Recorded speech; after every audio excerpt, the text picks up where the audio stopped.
Le métro, c'est très tôt qu'on y plonge, souvent à la hâte.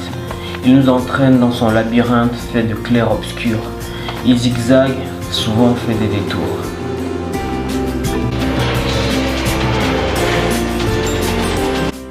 Son bruit assourdissant souvent nous ramène au berceau.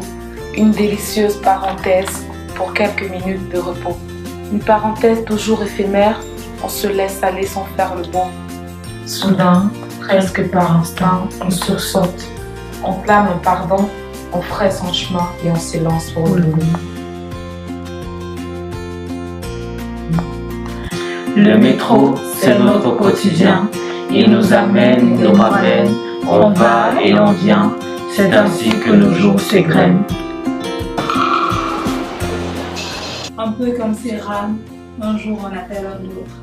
Ils se suivent souvent de façon mécanique, toujours bien remplis. C'est en vain qu'on les défile. On court après le temps jusqu'à ce qu'il nous rattrape. On se rend compte soudain qu'il est déjà l'heure.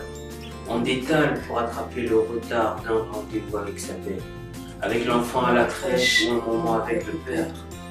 On se faufile, on enjambe les marches à grande vitesse et zut, on vient d'en rater un. On le voit s'éloigner comme ses rêves tant chéris qui en un instant se sont évaporés.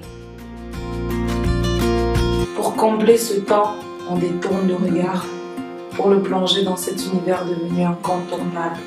On clique, on scrolle, on zappe, on textote, on tweet, on snap. Pétri d'impatience, on lève un regard qui en croise un autre. On s'ignore et parfois on fait une belle rencontre. C'est le tourbillon du métro boulot dodo. Les jours s'en vont comme la rosée du matin. Mais au fond de nous, un cri, une espérance qui nous étreint. Est-ce qu'il y a plus que cette suite d'occupations du quotidien?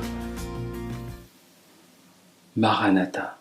Maranatha, Maranatha. Maranatha, c'est le cri d'un peuple qui n'est pas d'ici, le cœur battant au rythme de l'éternité. Et pour le célébrer cette année, nous prendrons du recul afin de nous souvenir de ses multiples grâces et lui dire un chant de reconnaissance.